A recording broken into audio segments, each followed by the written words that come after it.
He was a great spiritual scientist, spiritual reformer, spiritual luminary, spiritual light.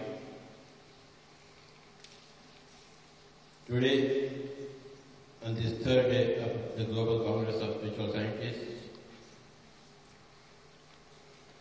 it would be very, very apt for us to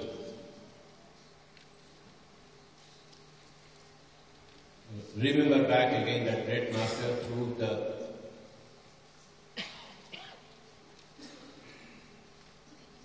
personality and mouth of this great master, who is a living image of that, teaching that master, Sri Basaveshwara Swamiji.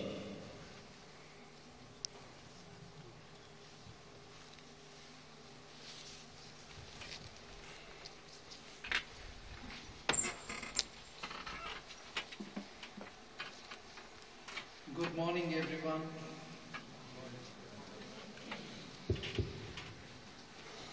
Well, my friend Prem Kumar, he being an engineer and I am also an engineer, he introduced me as a distinguished person.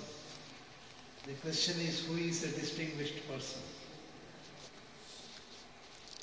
Well, anybody having a consciousness of the spirit within, in my feeling, is a distinguished person, and others who have no conscious about their own soul or the spirit is not a distinguished person. In that respect, I feel all of you are distinguished personalities who are sitting today.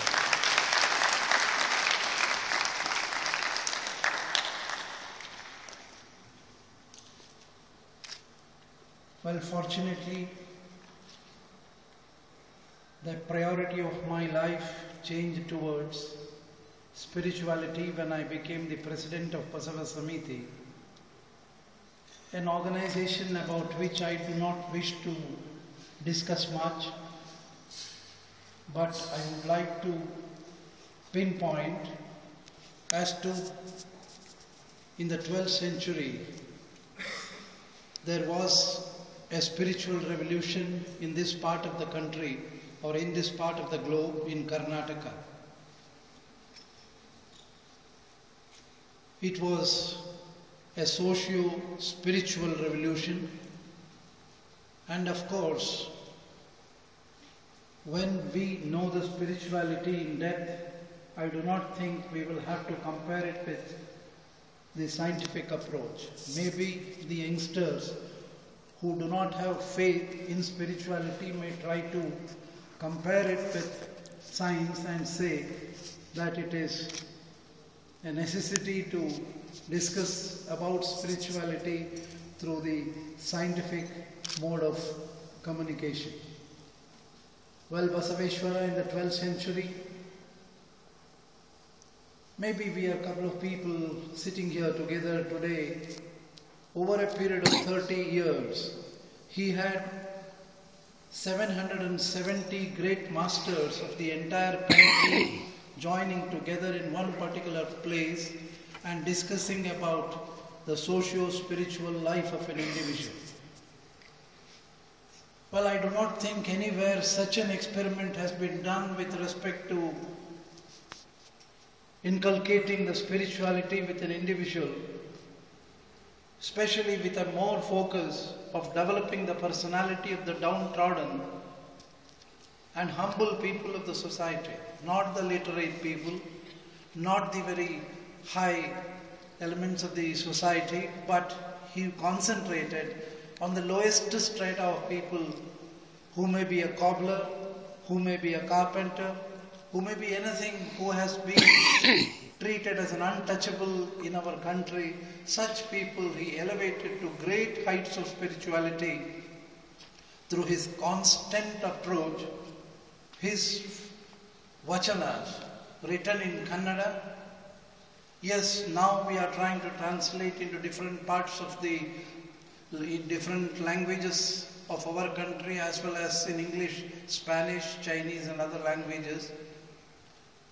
In the past, this philosophy was projected as a religious philosophy, hence it could not develop itself to the dimension what it should have had developed. Now that after I have had the grace of Patriji in the last 5 to 6 years. I had the honor of participating in the earlier Spiritual Scientist Congress, and even in Kartal, a major program which took place, I had the honor of addressing over 50,000 people. Really, I felt here is a place, a similar experiment on the globe which is happening to develop spirituality in the world. I have been requested to speak in Kannada also, Yes. for the simple reason that from different parts of the country and beyond, you have come here, joined together. You must feel the language of the region and what do they talk about spirituality.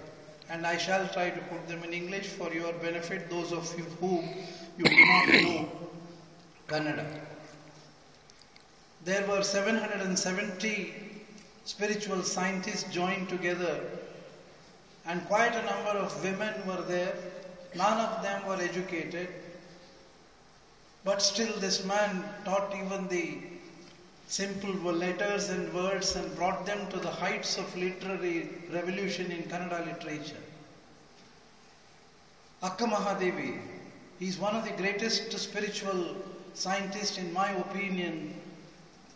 As a lady, the vachanas, what she has written, it's very difficult even to analyze them even on this day. To that level of spirituality they have reached, and their objective was not just developing the personality of a human being, but transforming a human being into a divine being. The whole effort of these 770 people and 1 lakh and odd people who are just following this, they said the ultimate of a human being is not trying to be human, but trying to be divine. So based on this, Akka Mahadevi writes a vachana in which she says, Kannadadalli, Hagalu Nalku Java, the 12 hours of the day she divides into Hagalu Nalku Java, 3 hours they used to call it as a unit of time then. Hagalu Nalku Java, Ashanakke Kudevaru, for my own living. I spend my time for my living, for my earning and all that. Irulu Nalku Java, after the sunset, till the sun rises. Irulu Nalku Java, Vesanakke Kudevaru. Somebody may be having their fun, somebody may be just sleeping around, wasting the time. Hagalu Nalku Java, Ashanakke Kudevaru, Irulu Nalku Java, Vesanakke Kudevaru, Antarangadolagirda, Mahaganavanariyade, Agasa, Neerolagirdu Bayari, Sattante Channamallikarjuna, Sattante, Sattante. See, she pinpointedly, she identifies that there is a divine soul within you about which you are aware. You are just like a washerman in the midst of a water, and you never drank the water and it dies. Like that, you are part and parcel of this divine consciousness, the primordial consciousness everywhere, and you are not aware of your own self-conscious, and you are just wasting your daytime of 12 hours and the night hours of the 12 hours, just wasting your time. See, when we approach